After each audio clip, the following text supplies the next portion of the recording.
तो चलिए दोस्तों, इंडियन इकनॉमी का रिव्यू देखने की कोशिश करेंगे जो कि पब्लिश किया गया है इन जनवरी 2024। अब आपको ये लग रहा होगा कि ये इंडियन इकनॉमी रिव्यू क्यों है।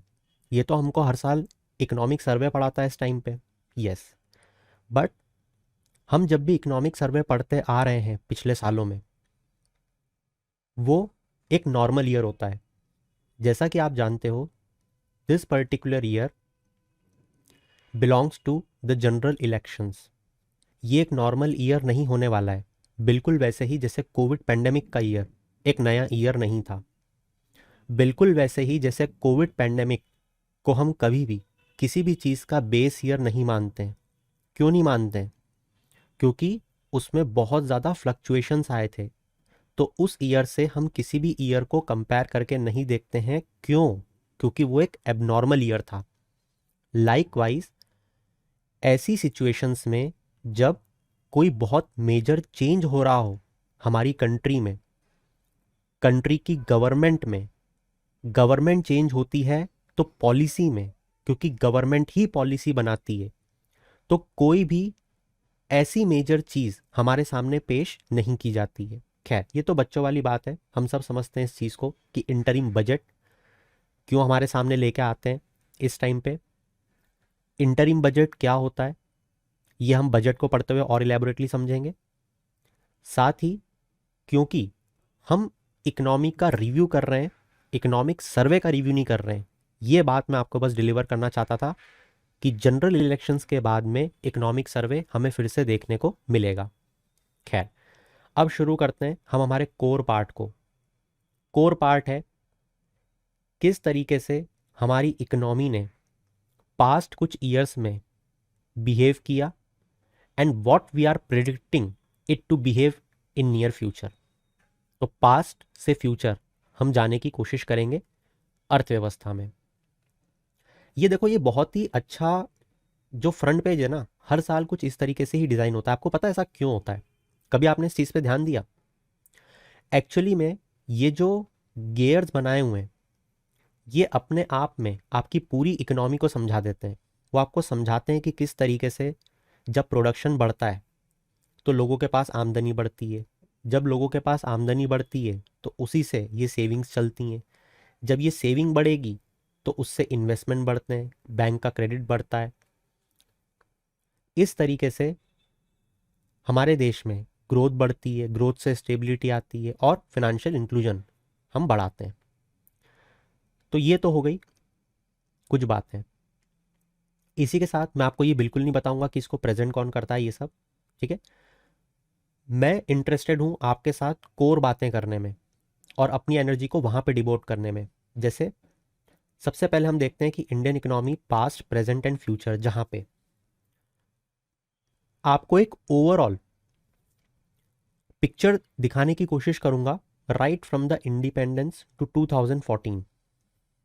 हमने क्या चीज़ें सीखी, क्या चैलेंजेस हमारी इकोनॉमी फेस कर रही है, इन सब बारे में। तो सबसे पहले मैं आपको लेके चलता हूँ फर्स्ट चैप्टर पे, बट उसके पहले एक जल्दी से मैं आपको इसका एक रिव्यू दे देता हूँ कि इस पूरे इकोनॉमिक सर्वे में हमें कौन कौन सी मेजर बातें बताई गई हैं।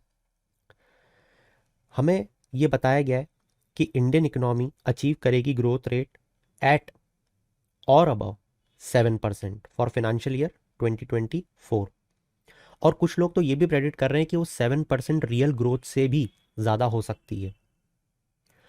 और आपको अगर ये लग रहा हो कि यार ठीक है ना, मतलब 7-8% हम ग्रो कर रहे हैं तो इससे फ़र्क क्या पड़ रहा है, कई देश तो 10% पे भी कर जाते थे लग गया ना। आज अगर आप वर्ल्ड इकोनॉमी को कंपेयर करोगे जो 4% ग्रो करने में भी लुढ़क रही है, ऐसी स्थिति में भारत अगर 8 से 9% की ग्रोथ को अचीव कर रहा है तो it's a remarkable victory for us, ठीक है। तो यहाँ पे हमने ये देखा कि किस तरीके से वर्ल्ड इकोनॉमी अगर 2% ग्रो करेगी तो हम 7 से भी ऊपर ग्रो करने की क्षमता रखते हैं। इसी के साथ यहाँ पे हमें कुछ की टर्म्स देखने को मिलती हैं, जैसे हाइपर ग्लोबलाइजेशन, जैसे डी ग्लोबलाइजेशन। देखो, आपको सिर्फ इन टर्म्स के मतलब पता होना चाहिए फ्रॉम द एग्ज़ाम पर्सपेक्टिव, ठीक है। जैसे कि आपने रिसेंट टाइम में देखा, कोविड पेंडेमिक आया, बहुत से देश जो हैं वो चाइना से अपनी कंपनी को बाहर निकाल के दूसरे देश में स्टैब्लिश करने की कोशिश कर रहे थे, राइट। इनफैक्ट आपने ये देखा कि जब भी एक रिसेशन का फेज़ आता है तो हर देश ये चाहता है कि अपने देश में एम्प्लॉयमेंट जनरेट करे। तो आपने ये देखा होगा कि इंपोर्ट ड्यूटीज़ को बढ़ा दिया जाता है, जिससे डी ग्लोबलाइजेशन होता है।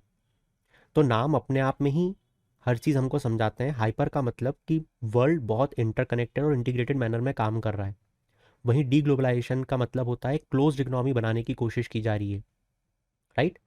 तो यहाँ पे हाइपर ग्लोबलाइजेशन और डी ग्लोबलाइजेशन को यूज़ किया गया है। यहाँ पे यूज़ किया गया है ऑन शोरिंग और फ्रेंड शोरिंग को। बड़े ईजी से कॉन्सेप्ट होते हैं। फ्रेंड शोरिंग का मतलब है, जैसे मान लो कि भारत को टॉयज़ बनाने हैं।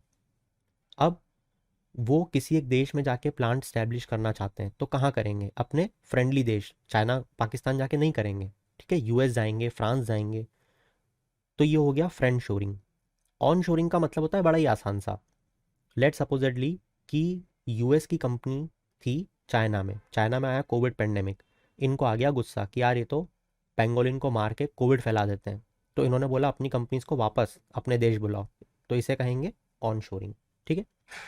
चलो, यहाँ पे कुछ रेड सी के इवेंट्स की बात की है कि किस तरीके से डीस्टेबलाइज हो रही है ग्लोबल सप्लाई चेन, और इस पे उन्होंने चिंता जताई है। खैर, आगे अगर बढ़ें तो की टर्म यहाँ पे यूज़ की गई है आर्टिफिशियल इंटेलिजेंस की।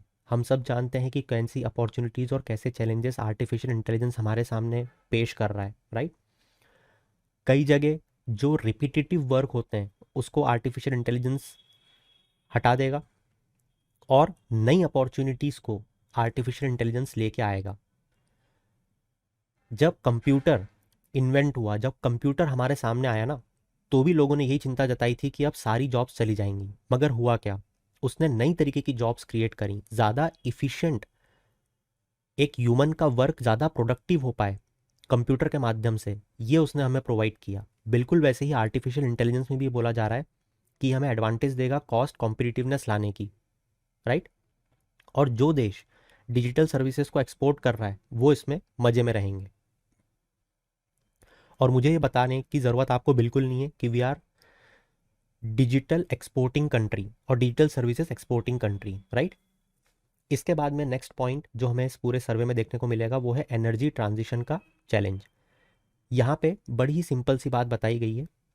जैसे कि हम लोग अगर एनवायरनमेंट को पढ़ते हैं तो हम जानते हैं कि इंडिया किस चीज़ के लिए फ़ाइट कर रहा है। इंडिया फाइट कर रहा है कॉमन बट डिफरेंशिएटेड रिस्पॉन्सिबिलिटी के लिए। हम लोग फाइट कर रहे हैं क्लाइमेट जस्टिस के लिए। हम लोग फाइट कर रहे हैं कि आपने ज़्यादा पॉल्यूशन किया, आपने ज़्यादा एमिशन किया, तो ज़्यादा पैसे आप दोगे।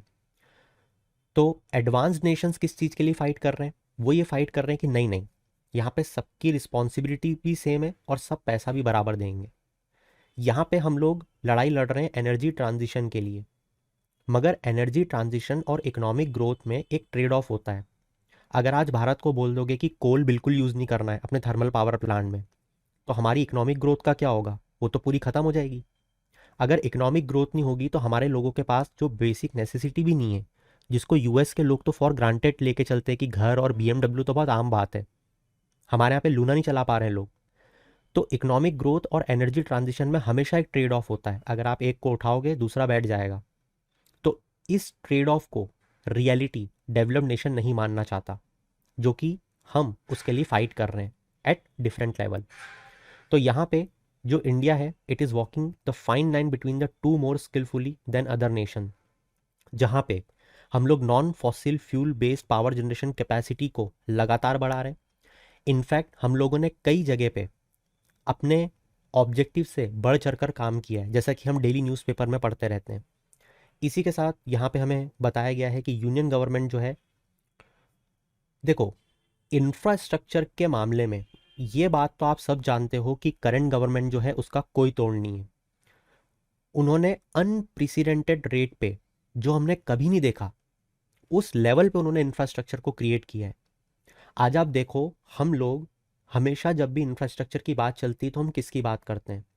हम बात करते हैं पीएम गति शक्ति की, हम बात करते हैं यहाँ पे भारतमाला की, हम बात करते हैं यहाँ पे सागर, मैं बहुत सारी चीज़ें यहाँ पे लिख सकता हूँ इंफ्रास्ट्रक्चर के सेक्टर में, राइट। नेशनल मोनेटाइजेशन पाइपलाइन, बहुत सारी चीज़ें, और ये सारी चीज़ें आप भी जानते हो। तो यहाँ पे इस चीज़ का मतलब है कि इंफ्रास्ट्रक्चर पे हमारी गवर्नमेंट बहुत ज़्यादा फोकस्ड है। और ये पब्लिक सेक्टर कैपिटल इन्वेस्टमेंट अगर हम देखें, जो कि सिर्फ 5.5 लाख करोड़ था 2015 में, आज वो 18 लाख करोड़ हो चुका है। आप डिफरेंस समझ रहे हो? 3 गुना से भी ज़्यादा। बस ये क्वेश्चन बन गया आपका कि बताओ फाइनेंशियल ईयर 2015 से फाइनेंशियल ईयर 2024 तक हमारा जो इंफ्रास्ट्रक्चर में कैपिटल इन्वेस्टमेंट है पब्लिक सेक्टर का, वो कितना हुआ है? तो लगभग 3.5 गुना, लगभग। ठीक है। जहाँ पे आपको अगर मेंस में लिखने के लिए आता है, तो ये सारी चीज़ें बहुत बेसिक होती हैं यार। अब जैसे आपसे क्यों वो लोग हाईवे पे क्वेश्चन पूछ रहे हैं? अच्छा, हाईवे के, नेशनल हाईवे का नहीं बोल रहा हूँ मैं, वो तो एक बार पूछ लिया था गलती से। नेशनल हाईवे में आपको पता होना चाहिए, जैसे कि हमने ईस्ट कोस्ट कॉरिडोर को पढ़ा, ईस्ट वेस्ट कॉरिडोर को पढ़ा, हमने डेडिकेटेड फ्राइट कॉरिडोर पढ़े, राइट। हम जैसे नॉर्थ से साउथ कॉरिडोर्स को पढ़ते हैं। तो ये सारी जो चीज़ें हैं जो इंफ्रास्ट्रक्चर के पार्ट पे आती हैं, जैसे गोल्डन क्वाड्रिलेटरल, डायमंड क्वाड्रिलेटरल, ये सारी चीज़ें आपको यहाँ पे पढ़नी चाहिए। ठीक है, ये स्टैटिक पोर्शन में आएगा आपके। फिर हमको बताया जा रहा है कि जो हमारा फाइनेंशियल सेक्टर है वो बहुत हेल्दी है, बैलेंस शीट हमें बहुत मजबूत देखने को मिल रही है। आज हमारी बैंक जो हैं वो लैंडिंग के लिए तैयार हैं, इनफैक्ट लैंडिंग कर रही हैं। नॉन फूड क्रेडिट ग्रोथ देखें, एक्सक्लूडिंग पर्सनल लोन, तो ये डबल डिजिट रेट में हमें देखने को मिल रही है, जो कि हम फ्यूचर में भी और देखेंगे। जन धन योजना क्या है? फाइनेंशियल इंक्लूजन का पार्ट है। आज अगर हम देखें तो 51 करोड़ बैंक अकाउंट इसके अंतर्गत खोले जा चुके हैं, जिसमें इतना पैसा लगभग डिपॉजिट है। उसमें सबसे बड़ी बात जो है 55% वुमेन है। इसके बाद में देखो, वो एक बहुत इंपॉर्टेंट चीज़ बोलता है हमको कि जो हाउस होल्ड फाइनेंशियल असेट्स हैं वो इतने थे 2019 में। हमारे लिए ये इंपॉर्टेंट नहीं है, हमारे लिए इंपॉर्टेंट है 2023 का फिगर। बहुत ध्यान से सुनना, जो हाउस होल्ड फाइनेंशियल असेट्स हैं वो इतने परसेंट है, ठीक है, और जो लाइबिलिटीज़ हैं वो इतनी परसेंट है। क्या आप ये बात समझ पा रहे हो कि हमारे हाउस होल्ड फाइनेंशियल असेट्स बहुत ज़्यादा है विद रिस्पेक्ट टू लाइबिलिटी? ये जो लाइबिलिटी है, अगर डेवलप्ड नेशन में देखें तो लोगों की बहुत ज़्यादा होती है। हर व्यक्ति वहाँ कर्जे में जी रहा है, क्रेडिट कार्ड, समझ रहे हो? और हमारे यहाँ पे लाइबिलिटी और असेट का डिफरेंस देखें तो बहुत बड़ा है, जो कि बहुत अच्छी बात है। ठीक है, और इन अ पॉजिटिव सेंस अच्छा है। ठीक है, वरना उल्टा मत समझना कि लाइबिलिटी बहुत ज़्यादा है और असेट बहुत कम है। खैर, तो ये चीज़ हमें 2023 के फिगर से एक और बहुत पॉजिटिव देखने को मिलती है।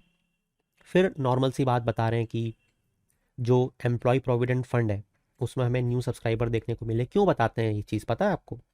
ताकि आप ये समझ जाओ कि फॉर्मल एम्प्लॉयमेंट हमारे देश में बढ़ रहा है, उनका ईपीएफ बनेगा ना।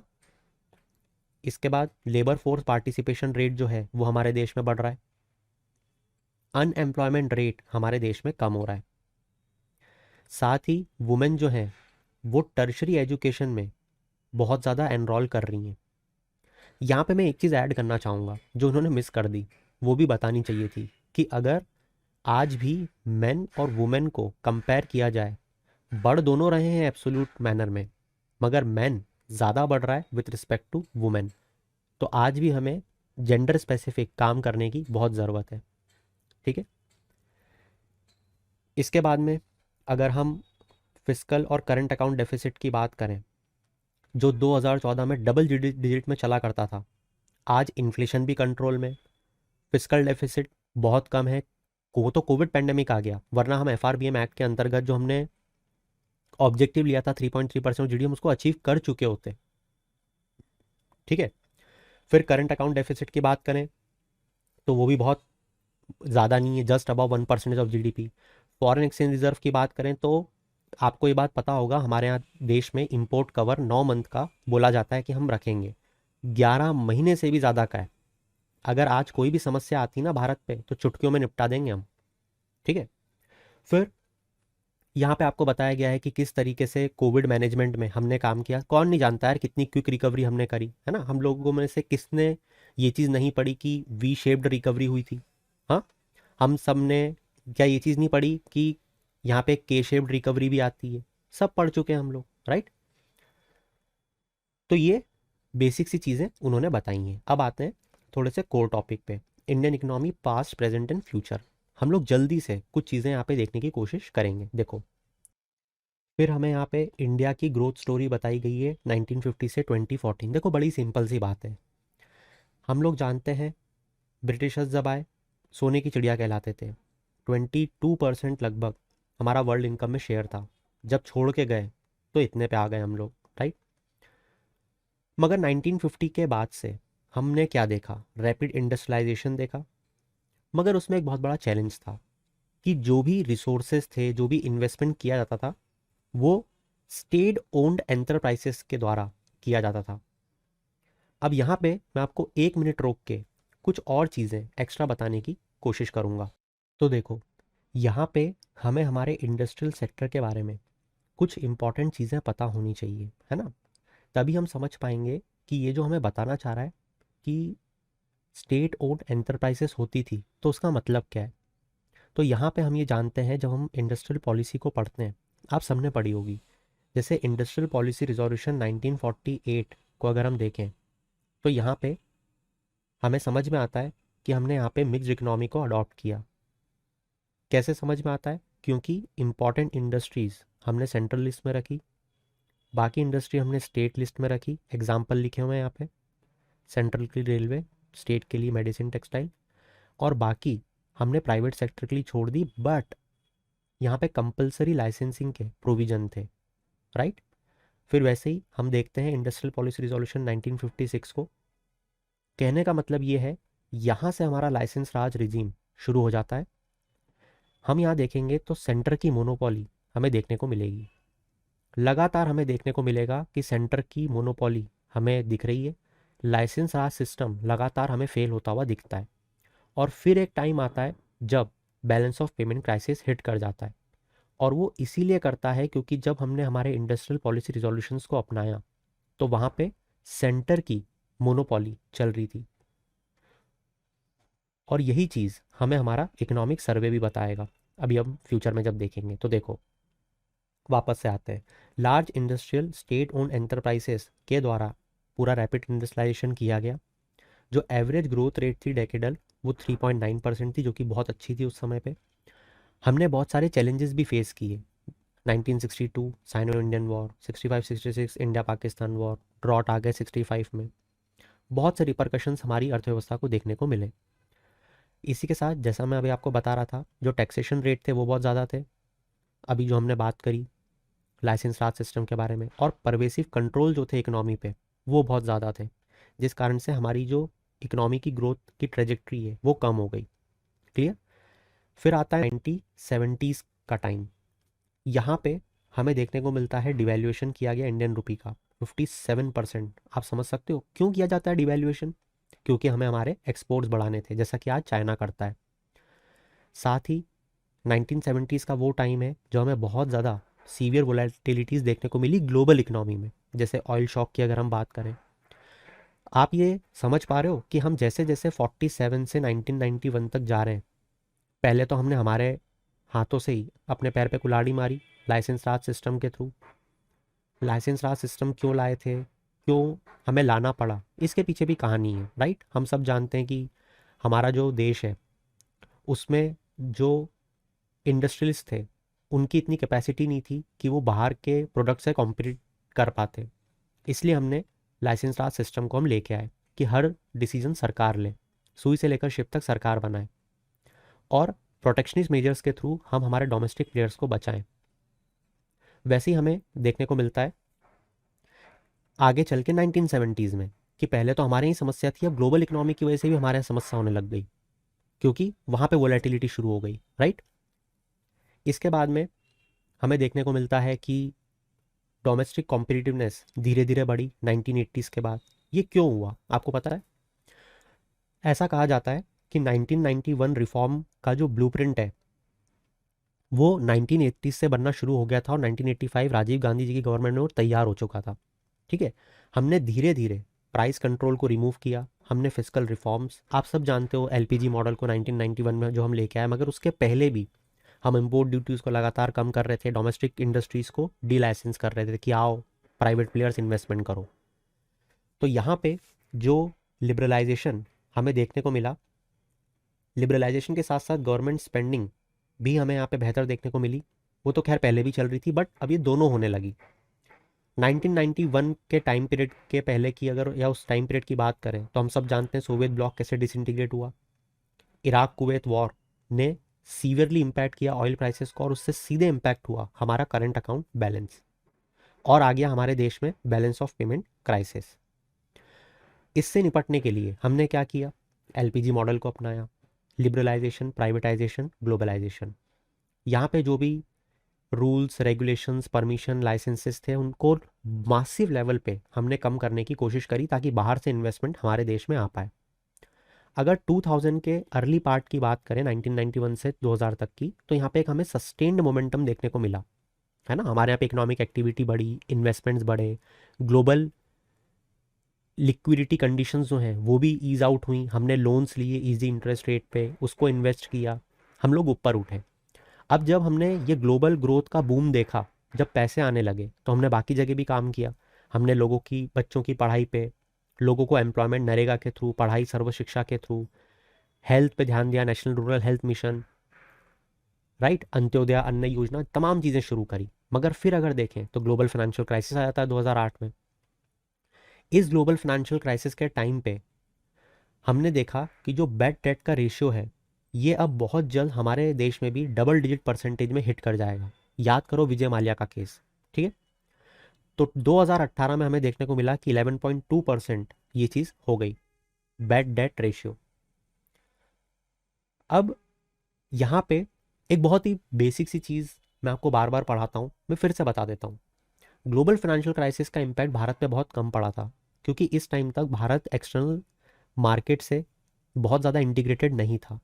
बट आफ्टर 2012 जब डबल डिप्रिसिएशन आता है तो भारत एक्सटर्नल इकोनॉमी से बहुत ज़्यादा इंटीग्रेटेड हो गया और उस पर बहुत मेजर इम्पैक्ट पड़ा। अगर आप जितने भी नॉन परफॉर्मिंग असेट्स देखोगे, जितने भी दिवालिया घोषित देखोगे, वो 2012 के बाद ज़्यादा आपको देखने को मिलेंगे, जबकि वर्ल्ड इकोनॉमी पे ज़्यादा इम्पैक्ट आया था 2008 में। खैर, यहाँ पे फिर बात करते हैं हम 2009 से 2014 की। नॉमिनल जीडीपी ग्रोथ जो है ये ज़्यादा रही बिकॉज ऑफ हाई इन्फ्लेशन। अब यहाँ पे एक कॉन्सेप्ट बता दिया उसने आपको कि नॉमिनल जीडीपी ग्रोथ जो होती है it takes in itself inflation figure, ठीक है। तो यहाँ पे हमने एक्सपीरियंस किया double digit inflation rate for 5 year 2009 से 2014 तक, ठीक है। तो यहाँ पे नॉमिनल जीडीपी ग्रोथ जो है वो हाई रही और हमें हाई देखने को मिली। तो यहाँ से हमें रिवाइज करना चाहिए नॉमिनल जीडीपी और real GDP. Real GDP base year से कंपेयर करते हैं, नॉमिनल जीडीपी करंट रेट से, याद आ गया होगा आपको। इसके बाद में ट्विन डेफिसिट की प्रॉब्लम ये हाई थी। अब ये ट्विन डेफिसिट क्या होता है, अगला क्वेश्चन। ये होता है फिस्कल डेफिसिट और करंट अकाउंट डेफिसिट को जब मिला के बोला जाता है, ठीक है। तो यहाँ से फिर हमें बताया जाता है कि हमने क्या एक्सपीरियंस लिया टिल 2014।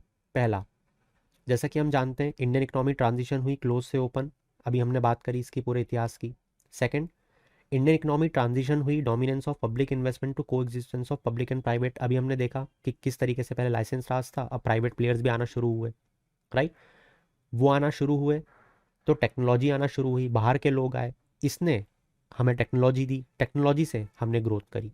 अगर हम, ये है सबसे इंपॉर्टेंट चीज़ कि 2014 से 24 की डेकेडल ग्रोथ देखें तो ये कैसी रही under prime minister Modi government. तो यहाँ पे fastest growing economy among G20 economies हमें देखने को मिली। बहुत इंपॉर्टेंट पॉइंट है, की पॉइंट है। और फिर मल्टीपल अचीवमेंट यहाँ पे बताइए, जैसे number of net subscriber EPFO बढ़ गए, प्रधानमंत्री गरीब कल्याण अन्न योजना के थ्रू 80 करोड़ लोगों को खाना खिलाया, मासिव लेवल पे road network, rail, air network हम लोग बना रहे हैं। रियल जीडीपी देखें तो ये कॉन्ट्रैक्ट होते हुए दिखी हमें 5.8%। क्यों, ग्लोबल पेंडेमिक चल रहा था, राइट। मगर हमारे रिस्पॉन्स के कारण, जिसे अगाइल रिस्पॉन्स कहते हैं, जहाँ पे हमने broad range of fiscal, monetary और हेल्थ रिस्पॉन्स किया इस क्राइसिस को सपोर्ट करने के लिए, इंडिया ने बहुत जल्दी रिकवर किया, राइट। इसी के साथ हमने यूक्रेन वॉर देखने को मिली, अभी इसराइल पैलेस्टीन या इसराइल गाज़ा के बीच में वॉर, इसराइल हमास के बीच में वॉर चल रही है। इससे निपटने के लिए, क्योंकि रिटेल प्राइस पेट्रोल डीजल के बहुत ज़्यादा हो चुके हैं, हम सब ने ये देखा था कि गवर्नमेंट ने 50 ईयर इंटरेस्ट फ्री लोन दिया है स्टेट्स को, राइट। ये एक बहुत बड़ी अचीवमेंट है। साथ ही स्पेशल असिस्टेंस दिया गया है कैपिटल इन्वेस्टमेंट करने के लिए सेंट्रल बजट की तरफ से, कि आप कैपिटल इन्वेस्टमेंट करो। कैपिटल इन्वेस्टमेंट के लिए पैसा क्यों देती है सरकार, सेंट्रल गवर्नमेंट स्टेट्स को? क्योंकि कैपिटल इन्वेस्टमेंट जब करते हैं तो इससे फ्यूचर में प्रॉफिट आते हैं, ठीक है। इसी के साथ यहाँ पे अगर हम देखें कि इंडिया की ग्रोथ लास्ट डेकेड में उसके क्या ड्राइवर रहे, क्यों हम लोग ज़्यादा बेटर कर पाए, सबसे की point recapitalisation and merger of public sector bank. आपको पता है ना पब्लिक सेक्टर बैंक अब कितनी बची हैं, नंबर याद होना ज़रूरी नहीं है, बट हमने ये देखा कि मर्जर क्यों किया गया, वीक बैंक को स्ट्रॉन्ग बैंक में क्यों मिलाया गया, ताकि उनकी जो लैंडिंग कैपेसिटी है वो बेटर हो पाए, ठीक है। उनकी जो बैलेंस शीट थी उसको डीलिवरेज करने की कोशिश करी, क्योंकि जब तक छोटी बैंक जिनके एनपीए ज़्यादा थे, जो परफॉर्म नहीं कर पा रही थी, वो लोन नहीं दे पा रही थी, वो और गड्ढे में जाती जा रही थी। तो रिकैपिटलाइज भी किया गवर्नमेंट ने, पैसा भी दिया और मर्जर भी किए। ये एक बहुत बड़ा रिफॉर्म था हमारे बैंकिंग सेक्टर में। इसके साथ सारफेजी एक्ट में अमेंडमेंट्स किए, इसके थ्रू इंसॉल्वेंसी बैंक्रप्सी कोड को हम लोग लेके आए। ये बेसिकली एक रिफॉर्म है जो बिजनेस एनवायरनमेंट को पॉजिटिव बनाता है। कैसे? कि अगर आपको दिवालिया होना है, देखो बिजनेस में दिवालिया होना गलत नहीं होता है। बिजनेस शुरू किया, आपका इंटेंट अच्छा था बट वो नहीं चल पाया, ये इट्स अ नॉर्मल थिंग। मगर पहले हमारे देश में बिजनेसेस को एग्जिट होने के लिए कोई वे आउट ही नहीं होता था, जो कि इस इंसॉल्वेंसी एंड बैंक्रप्सी कोड के थ्रू हमने प्रोवाइड करवाया कि आप चिंता मत करो, आप दिवालिया होना चाहते हो या आप नहीं चला पा रहे हो, तो इसके अब हम सॉल्यूशंस निकालेंगे, राइट। तो इसके थ्रू हमारा जो बिजनेस एनवायरनमेंट है, हमारी जो ईज ऑफ डूइंग बिजनेस में रैंकिंग है, वो बहुत बेटर हुई। इनफैक्ट हमारे यहाँ पे रजिस्ट्रेशन होने में बिजनेसेस को बहुत टाइम लगता था, उसको हमने रिड्यूस किया। हम सब जानते हैं कौन से 10 पैरामीटर्स होते हैं ईज ऑफ डूइंग बिजनेस के, हमें उसे रिवाइज करना चाहिए, right. Real estate regulation and development act की अगर हम लोग बात करें तो इसमें हमें बहुत सारे ट्रांसपेरेंट ट्रांजेक्शन्स देखने को मिले, जो कि एक बहुत बड़ा हब हुआ करता था ब्लैक मनी को सर्कुलेट करने का। यहाँ पे लोगों के पैसे जो बिल्डर होता था वो लेके भाग जाता था। इन सब चीज़ों को हमने ठीक करा। वैसे ही अगर हम टैक्सेशन सिस्टम की बात करें हमारी कंट्री में, इसमें बहुत सब्सटेंशियल चेंजेस लेके आए। क्या लेके आए, किसी को बताने की ज़रूरत है क्या? नहीं, सब जानते हैं। डिविडेंड डिस्ट्रीब्यूशन टैक्स को हमारे यहाँ हटाया गया। क्या होता है डिविडेंड डिस्ट्रीब्यूशन टैक्स? मान लो मैंने शेयर खरीदे किसी कंपनी के, उसने डिविडेंड दिया, तो कंपनी भी डिविडेंड भरे, मैं भी डिविडेंड का टैक्स भरूँ, इसको हटाया गया, है ना। इससे टैक्स बर्डन इंडिविजुअल पे कम हुआ, तो वो अपनी इच्छा से अब खर्च कर पाएगा क्योंकि उसके पास पैसा बचेगा। इसी के साथ डेवलपमेंट एजेंडा पे प्राइवेट सेक्टर के साथ मिलके हमारी सरकार काम कर रही है। आज आत्मनिर्भर भारत का युग है, हम make in India, production linked incentive schemes को चला रहे हैं। सेमीकंडक्टर याद होगा आपको, हमारे यहाँ पे डेवलप करो, हमारे यहाँ पे मैन्युफैक्चर करो। बिजनेस एनवायरनमेंट को और बेटर बनाने के लिए कंपनीज एक्ट में बहुत सारे ऐसे प्रोविजंस थे जिसमें क्रिमिनलाइजेशन के ऑफेंसेस लग जाते थे, राइट। उनको हमने हटाने की कोशिश करी, क्योंकि उससे एक भय का माहौल हमारे इकोनॉमिक सिस्टम में आ जाता है, राइट। इसी के साथ यहाँ पे हमने जो रेट्रोस्पेक्टिव टैक्सेशन रिफॉर्म, जो हमने वोडाफोन रेट्रोस्पेक्टिव टैक्स लॉ के अंतर्गत पढ़ा हुआ है, आई होप आपने पढ़ा होगा, वरना जाके आप ये सारी टर्म सर्च कर सकते हो, ठीक है। रेट्रोस्पेक्टिव टैक्स बुद्धि आई है, सिर्फ ये सारी चीज़ें लिखनी है आपको, you will find those videos. तो रेट्रोस्पेक्टिव टैक्सेशन जो होता है, उससे क्या होता है कि बिजनेस एनवायरनमेंट वीक पड़ता है। जो हमारा इन्वेस्ट कर रहा है उसे लगता है कि यार ये देश तो कभी भी कुछ भी कर सकता है, बैक डेट में जाके चेंजेस कर देगा कि आज से आपको इस चीज़ का टैक्स भरना है, तो पीछे से जाके अभी तक आपको टैक्स भरना पड़ेगा, राइट। इसी के साथ जो प्रोग्रेसिव रिफॉर्म हमने इंट्रोड्यूस की रहे एमएसएमई में, है ना, जैसे emergency credit line guarantee scheme को हमने लॉन्च किया, ट्रेड्स को हमने लॉन्च किया। तो एक बार जल्दी से दोस्तों मैं आपको एमएसएमई का होमवर्क दे देता हूँ जो आपको आज जाके रिवाइज करना है। यहाँ पे हमने कुछ इंपॉर्टेंट चीज़ें देखी, इस पे प्रीलिम्स में क्वेश्चन आते ही आते हैं, ठीक है। जैसे CGTMSE ये कैसे काम करता है, इसको पढ़ना। अभी जैसे हमने ट्रेड्स के बारे में पढ़ा, है ना, हमने यहाँ पे बहुत आसानी से ये चीज़ समझी है कि ट्रेड्स कैसे काम करता है। ये एक इलेक्ट्रॉनिक प्लेटफॉर्म है, राइट, जहाँ पे ट्रेड रिसीवेबल्स के थ्रू डिस्काउंटिंग और फाइनेंसिंग की जाती है टू द एमएसएमई। अब ये जो पूरा कॉन्सेप्ट है, इस पूरे कॉन्सेप्ट में सिर्फ एक चीज़ आपको समझ में आनी चाहिए कि इन रिसीवेबल्स के थ्रू जो एमएसएमई सेलर है वो क्या कर सकता है, अपनी इन्वॉइसेस को डिस्काउंट करवा सकता है। ये हमने देखा था यहाँ से। और इस तरीके से वो अपनी वर्किंग कैपिटल की डिमांड को फुलफिल कर सकता है। तो अगर क्वेश्चन पूछेंगे तो दो चीज़ें पूछेंगे, पहला कि इन रिसीवेबल्स को डिस्काउंट इन्वॉइसेस पे कौन लेता है, जवाब होगा एमएसएमई सेलर। दूसरा क्वेश्चन पूछेंगे कि इसका एडवांटेज क्या होता है, वो होता है वर्किंग कैपिटल की डिमांड को वो फुलफिल कर पाएगा। ठीक है, तो उसको पेमेंट मिल जाएंगे एमएसएमई को जल्दी इस रिसीवेबल के थ्रू और उसका काम बन जाएगा। ठीक है, वैसे ही यहाँ पे अराइज अनिक जो है, उद्योग आधार नंबर, भारत क्राफ्ट पोर्टल, ये सारी चीज़ें आपको पढ़नी चाहिए। ठीक है, तो ये आज आपका होमवर्क है। और फिर यहाँ पे नीचे रिपीटेटिव चीज़ें हैं जैसे Bharatmala, Sagarmala, national logistic policy, इन सब के बारे में कि हमने कैसा काम किया। और आखिरी में चैलेंजेस जो हमारी इंडियन इकोनॉमी फेस कर रही है। पहला, जैसे कि हम जानते हैं कि ग्लोबल इकोनॉमी से हम इंटीग्रेटेड है, तो उन पे जो इम्पैक्ट पड़ेगा वो हम पे ही पड़ेगा। दूसरा, एनर्जी सिक्योरिटी और एनर्जी ग्रोथ में ट्रेड ऑफ हमें करना है और हमें ट्रांजिशन भी करना है। थर्ड, आर्टिफिशियल इंटेलिजेंस, ये एक अपॉर्चुनिटी भी है और कुछ जॉब्स पे थ्रेड भी है, right. Fourth, domestically ensuring the availability of talent and appropriately skilled workforce. हमारे यहाँ पे जो ब्रेन ड्रेन है, ये आपको पता है कि हमारा जो ह्यूमन कैपिटल है वो दूसरे देशों में जा रहा है, जिसे हमें रोकना है, राइट। साथ ही जो एज अप्रोप्रिएट लर्निंग आउटकम है स्कूल्स में हर लेवल पे, वो हमारे यहाँ बहुत अच्छे नहीं हैं, जैसा कि हमें कौन बताता है, Acer, annual status education report by प्रथम एनजीओ। तो ये एक ओवरऑल ओवरव्यू था दोस्तों इंडियन इकोनॉमी रिव्यू का। नेक्स्ट लेक्चर में हम लोग आखिरी पार्ट को डिस्कस करेंगे from the second unit. That's it from my side for this particular lecture. Stay tune for the next lecture. Till then, keep shining. Have a good day.